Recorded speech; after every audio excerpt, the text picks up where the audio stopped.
चाचा जी, लेकिन हमने तो उसके बारे में सब कुछ दरियाफ्त किया था। मैं गोलागंज के पोस्ट ऑफिस गया था, वहां के कर्मचारी जो हैं वो सब हमारे दोस्त हैं। हमने उन कर्मचारी से कहा कि मनी ऑर्डर फॉर्म हमको दे दो। हमने उस पे देखा कि सलमा नाम की औरत को उसने पैसे भेजे हैं और भेजने वाले का नाम जो लिखा हुआ था वहां दिलावर लिखा था, उसका गुलफाम नाम नहीं है।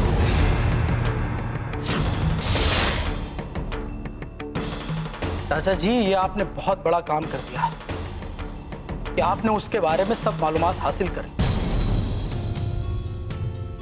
बस आप मुझे उसका कानपुर का पता बता दीजिए तो मैं पुलिस को भेजकर उसकी इंक्वायरी करवा लूं। अरे बेटा, मैं पता भी लाया हूं। ये देखो, राम नारायण की बाजार, नवाब साहब का हाथा। ये लो पता।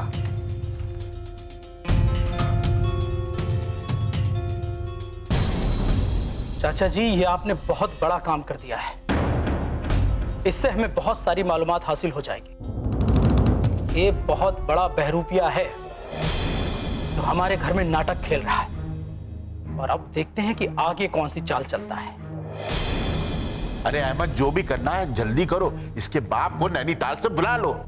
ठीक है चाचा जी। मिश्रा जी, ये तो आपका हम पर बहुत बड़ा एहसान है। आप हमेशा हर मुसीबत में हमारे साथ खड़े होते हैं। अरे भाभी साहब, कोई एहसान नहीं, ये तो हमारा फर्ज है। और नरगिस हमारी बेटी है, उसके साथ कोई ज्यादती करे और हम बर्दाश्त करेंगे? कभी नहीं। चाचा जी, अब आप देखिएगा कि मैं गुलफाम का क्या हश्र करता हूं। उसने क्या समझा है कि नरगिस बेवारिस है? मैं अभी जिंदा हूं और मैं अपने खानदान की बेइज्जती हरगिज नहीं होने दूंगा।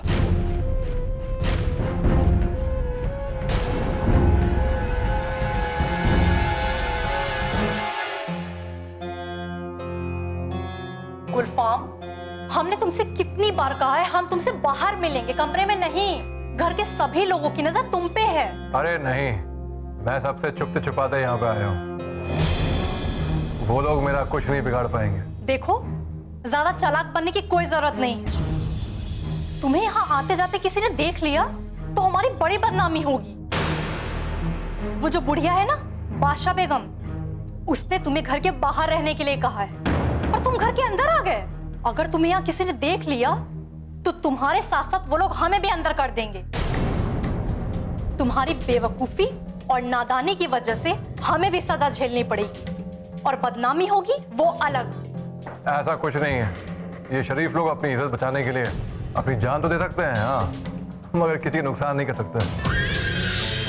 ये लोग अपना हाले दिल किसे बयां करेंगे? कौन सुनेगा इनकी फरियाद? ये कुछ कहेंगे तो रुसवाई है।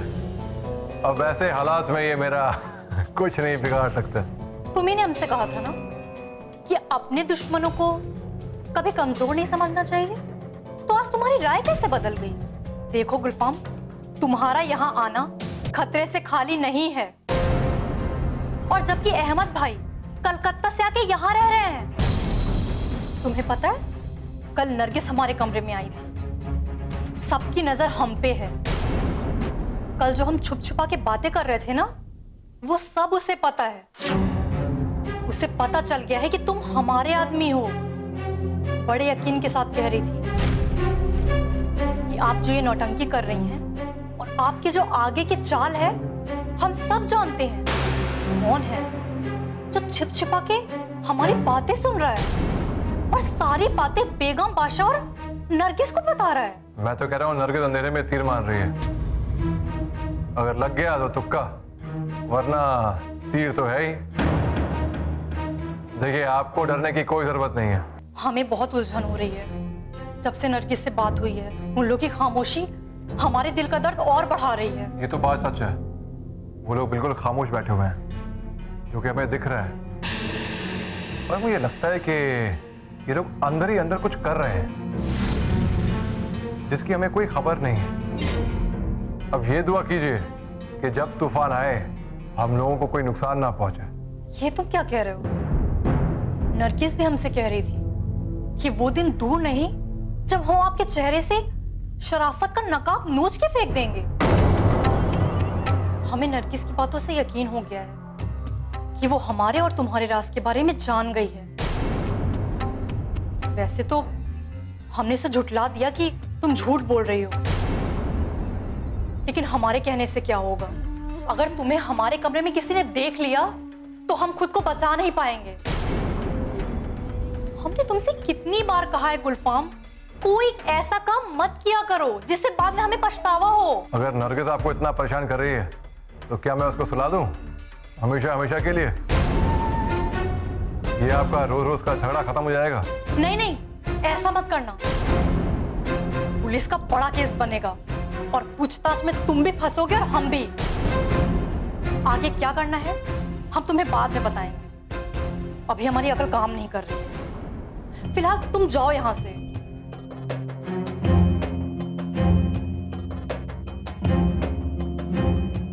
अगर नरगिस ने गुलफाम और हमें बात करते हुए सुन लिया होता तो वो कमरे में आके हंगामा कर देती। फत्तो को हमने गुलफाम पे नजर रखने के लिए कहा था। कहीं ऐसा तो नहीं है कि उसने नरगिस को बताया? जो भी हो, हम नरगिस को बदचलन साबित करके रहेंगे।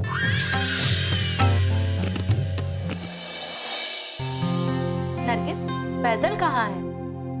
बहुत देर से दिखाई नहीं दे रहा है। वो स्कूल गया है, आते आते शाम हो जाती है। और बताओ, और क्या हो रहा है?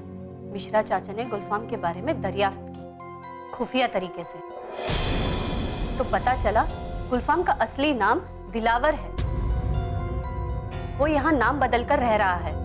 वो रहने वाला नैनीताल का नहीं, कानपुर का है। या अल्लाह, इतना बड़ा झूठ! बड़े अब्बू के नाम से यहाँ आया था, मेहमान बन के रह रहा है। हमने उसकी मेहमान नवाजी में कोई कमी नहीं रखी। वो सब अब्बू की वजह से। कोई सोच भी नहीं सकता था कि तुम लोगों के साथ एक अजनबी, गुंडा, बदमाश, बहरूपिया इस घर के अंदर रह रहा है। ना जाने किस इरादे से यहाँ आया है। शक नहीं, हमारा यकीन है। शाकरा भाभी ने गुलफाम को बुलाया है और कहा होगा कि अब्बू का नाम लो और यहाँ रहो। उसके बाद न जाने शाकरा भाभी उससे क्या क्या काम करवाना चाहती है। अरे तुम नहीं जानती क्या? शाकरा का सबसे बड़ा काम था तुम्हें बदनाम करना, पूरे शहर में तुम्हारे बारे में चर्चा फैलाना, और इसके अलावा ना जाने क्या क्या इरादे हैं तुम्हें तकलीफ पहुंचाने के। नरगिस, अब तुम्हें और भी संभल कर चलना होगा। शाकरा की हर बात और उसकी हर हरकत पर नजर रखनी होगी। उसे शाकरा मत कहो, शातिर औरत कहो। नसीमा बाजी, हमें समझ में नहीं आता शाकरा भाभी हमसे क्यों दुश्मनी करती है। हमने उनका क्या बिगाड़ा है? जब से शादी करके आई है हमारे पीछे पड़ी है, बहुत तकलीफ देती है। कभी हमारी जान के पीछे पड़ती है तो कभी हमारी इज्जत के। तुम्हारा सबसे बड़ा गुनाह है कि तुम आबिद की बहन हो। आजकल बहुएं ये सोचकर ससुराल आती हैं कि शौहर उनका गुलाम होगा और वो पूरे घर की मालकिन और रानी बन के रहेंगी। ये तो बहुत गलत सोचती है। किस घर में बहुओं को सास ननद नहीं मिलती?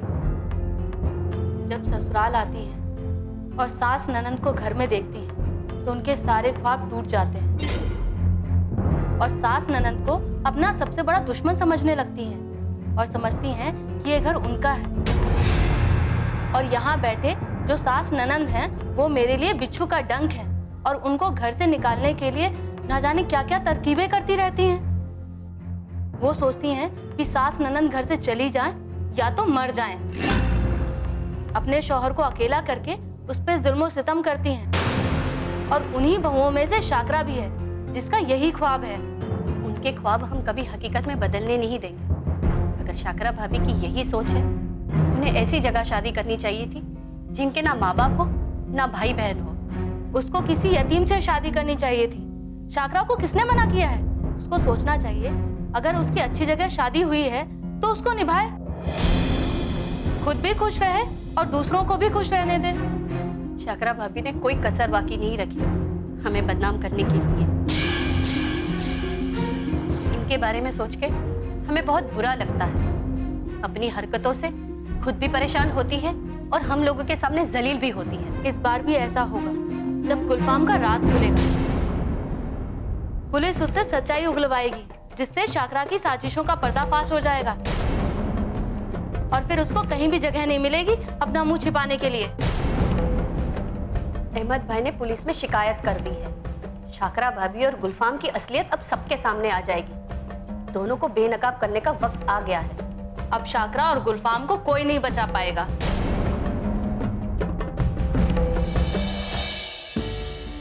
मैं गुलफाम पे नजर रखे हुए था क्योंकि वो डाकखाने में जाके रुपए मनी ऑर्डर कर रहा था। नैनीताल किए होंगे। अरे नैनीताल नहीं, कानपुर कर रहा था। कानपुर क्यों? के रहने वाला कानपुर का और नैनीताल का नहीं।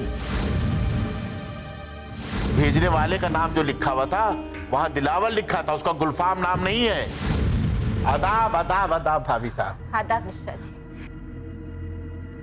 कोई तकलीफ तो नहीं है? हमने आपके दरवाजे पे 2 पहरेदार बिठा दिए हैं, हट्टे कट्टे मुस्टंडे। 24 घंटे वो गुलफाम पर नजर रखेंगे। मिश्रा जी, सबसे बड़ी तकलीफ तो हमें गुलफाम और शाकरा को लेकर है। अब तो उस दिन को कोस रहे हैं जिस दिन गुलफाम हमारे घर आया, हमसे कैसी मीठी मीठी बातें करता था और हमने उस पे एतबार करके उसे अपना बेटा बना लिया। अहमद ने भी उसके बारे में नैनीताल से दरियाफ्त करवाया था। उसके वालिद निहायत ही शरीफ इंसान निकले और हम लोगों ने उसकी बातों पे यकीन कर लिया। भाभी साहब, कोई भी होता इस बात पे यकीन कर लेता। इसने नैनीताल का पता फर्जी दिया है। मैं तो कहता हूं इसका बाप भी फर्जी 420 होगा। अब भाभी साहब, एक शेर है, मेमहा तो खातिरों से नवाजिश से यूं गया, झूठी कसम से उसका तो इतबार भी गया। झूठी कसम खाते हुए उसको शर्म नहीं आई? हमारे मरहूम शौहर का नाम लेकर उसने हम सबको बेवकूफ बनाया। भाभी साहब, मेरा कहना यह है कि कोई घर का भेदी है, नहीं तो बाहर वाले में इतनी हिम्मत क्या क्यों घर के अंदर आके ऐसी हरकतें करे? मिश्रा जी, आप भी देख रहे हैं, जब आबिद ईरान में था तो उसकी बीवी का इंतकाल हो गया। वो जैसे ही यहाँ आया वैसे ही शाकरा से मिला और फौरन उसने शादी कर ली। शाकरा की यहाँ आते ही अली साहब का इंतकाल हो गया और उस दिन से लेकर आज तक एक परेशानी जाती है तो दूसरी परेशानी दरवाजे पे खड़ी होती है। हमारे दिल की कैफियत बहुत खराब होती जा रही है। मिश्रा जी, सच पूछिए तो अब हमारे दिल में इतनी ताकत नहीं बची कि कोई नया सदमा बर्दाश्त कर सके। भाभी साहब, आप सच कह रही हैं, बर्दाश्त की भी कोई हद होती है। देखिए भाभी साहब, गुलफाम ही दिलावर है। कल डाक खाने से सलमा नाम की औरत को मनी ऑर्डर कर रहा था। अरे शाकरा ने नरगिस को इतना सताया कि वो घर छोड़ के चली गई। मुझे लगता है कि गुलफाम के जरिए वो नरगिस को बदनाम करना चाह रही है। हमने कभी किसी का बुरा नहीं चाहा। शाकरा से भी हमने हमेशा अच्छा सलूक किया, फिर भी पता नहीं क्यों वो हम लोगों के साथ दुश्मनों जैसा सलूक करती है। अरे अब हम क्या कहें भाभी साहब, ये बात तो वही बता सकती कि क्यों सता रही है। अब मिश्रा जी, आप ही जरा शाकरा को समझाइए, शायद आपकी बात समझ जाए। नहीं नहीं भाभी साहब, वो मेरी बात मानेगी नहीं। अरे मिश्रा जी, हमने उसे समझाने की लाख कोशिश की पर वो है कि मानती ही नहीं। हमें और नरगिस को तकलीफ देने के रोज नए नए तरीके सोचती है। हमारी समझ में नहीं आता कि वो किस तरह की औरत है। हर किसी से बदसलूकी से बात करती है, पता नहीं खुद को क्या समझती है। भाभी साहब, शाकरा की गलतियां कम है, इसके माँ बाप की गलतियां ज्यादा है। बच्चा तो एक कुम्हार की मट्टी की तरह होता है, जैसा बनाए वैसा बन जाता है। स्कूल वाले बच्चे को तालीम जरूर देते मगर संस्कार नहीं देते। संस्कार तो माँ बाप देते हैं। बच्चों को तौर तरीका, उठना बैठना, रिश्तेदारों से मिलना जुलना, हर चीज माँ बाप बताते। वो तो इनके अम्मा अब्बा ने बताया ही नहीं इनको। हाँ मिश्रा जी, शाकरा की वालिदा ने ये बहुत गलत किया कि उन्होंने अपनी बेटी को कुछ नहीं सिखाया। भाभी साहब, मैं तो कहता हूँ बेटियां तो पराया धन होती हैं। बचपन से उनको सब्र और जब्त सिखाया जाता है। बिल्कुल सही कह रहे हैं आप मिश्रा जी। हमें भी हमारे वालिदैन ने यही सिखाया था। हमसे कहते थे बेटी पराई होती है, उसे पराए घर जाना होता है, वहां जाके सबके साथ प्यार से रहना होता है, गैरों को अपना बनाना होता है और खुशियां देने के लिए होती हैं, छीनने के लिए नहीं। भाभी साहब, आपने कितनी अच्छी बात कही। हर शरीफ माँ बाप अपने बच्चों को ऐसे ही सिखाते। मेरी माता जी भी हमेशा हमसे यही कहती थी कि जहां भी रहना खुशबू बन के रहना, उन पेड़ की तरह रहना जो पेड़ खुद धूप में खड़े रहते हैं, दूसरों को साया और फल देते हैं।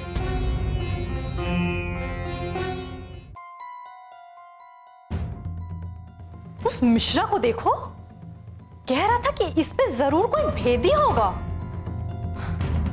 हमें शाकरा पे शक है। मोटा कहीं का, उसका पेट फट जाए। कह रहा था कि हमारे अम्मी अब्बू ने हमें कुछ नहीं सिखाया, और ना जाने क्या क्या कह रहा था।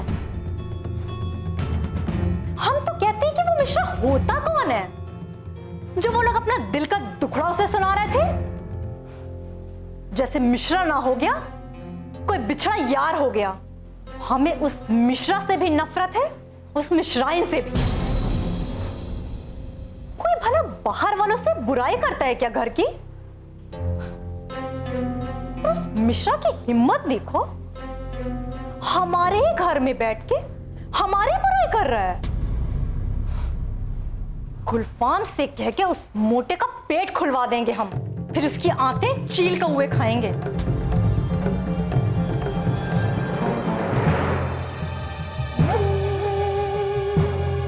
शाकरा भाभी, आदाब।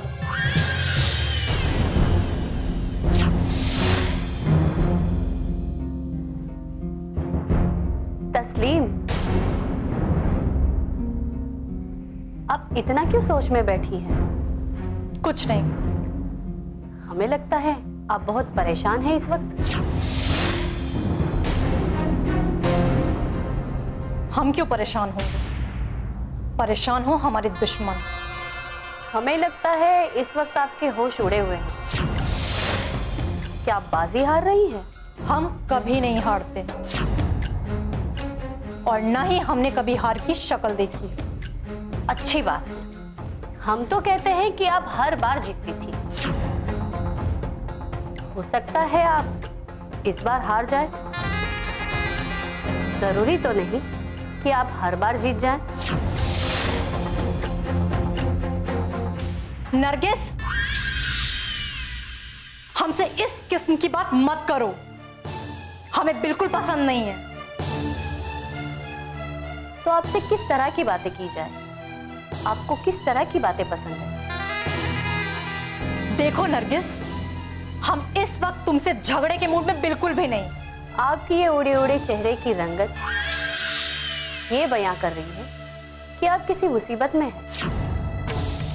हमें तो लगता है आप अपने ही जाल में खुद फंस गई हैं। ये तुम क्या बकवास कर रही हो? एक बात कहना चाहेंगे भाभी हम आपसे, गुंडे की ना तो दोस्ती अच्छी होती है ना दुश्मनी। आप पैसे दे रही हैं तो आप जैसा कहेंगी वो वैसा काम करेंगे।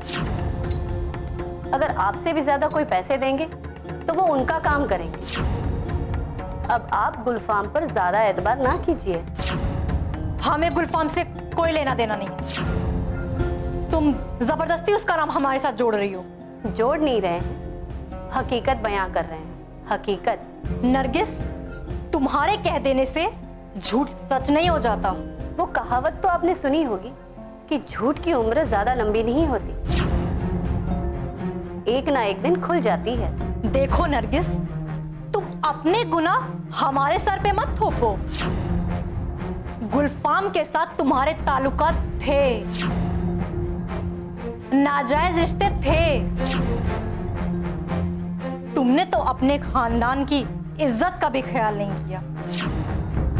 एक जवान लड़का देखा और उसके साथ मुंह काला किया। तुमने उस शरीफ लड़के को, खानदानी लड़के को अपनी जाल में फंसाया। ये सब झूठ है, हम पर इल्जाम है। शाकरा भाभी, आपकी असलियत सबके सामने आ चुकी है। वो दिन दूर नहीं जब गुलफाम अपनी जबान से आपके बारे में बताएगा। अगर तुम्हें लगता है कि हम गुलफाम से मिले हुए हैं तो जाओ और कोई सबूत ढूंढ के लाओ। सच्चाई खुद एक ताकत होती है जो हजारों झूठ को पटक के रख देती है। सच के साथ तो अल्लाह भी होते हैं और उसके बंदे भी, समझिए आप।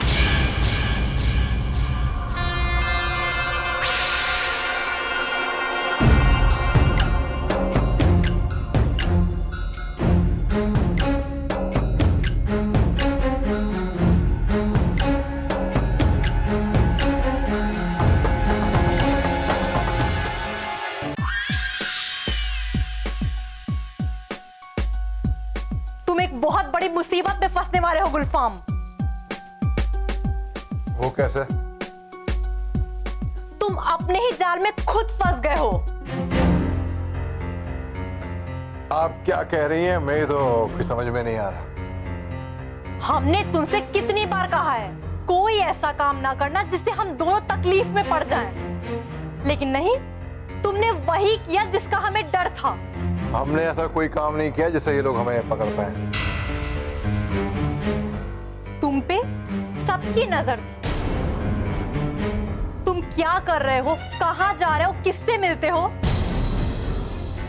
वो मोटा मिश्रा है ना, हमारा पड़ोसी, वो कल बुढ़िया बादशाह बेगम से बैठ के बातें कर रहा था। बता रहा था कि गुलफाम की निगरानी के लिए 2 पहलवान चौकीदार रखवाएं। अगर वो भागा तो उसे पकड़ के पटक देंगे और उसके हाथ पैर की हड्डियां भी तोड़ देंगे। ये कैसे हो गया? ये सब तुम्हारी गलती है। देखिए मेम साहब, हम पे इल्जाम मत लगाइए। सारी गलती आपकी है। हमारी गलती है? जी हाँ, गलती आपकी है। आपने कहा था ना कि नरगिस को बदनाम करो, इसका मुंह काला करो। अरे तुमने अब तक नरगिस को बदनाम नहीं किया। आपकी जल्दी की वजह से ही पूरा काम बिगड़ गया मेम साहब। तुम हमें कह रहे हो कि हमारी गलती, और गलती खुद करके आए हो। मैंने क्या गलती की है?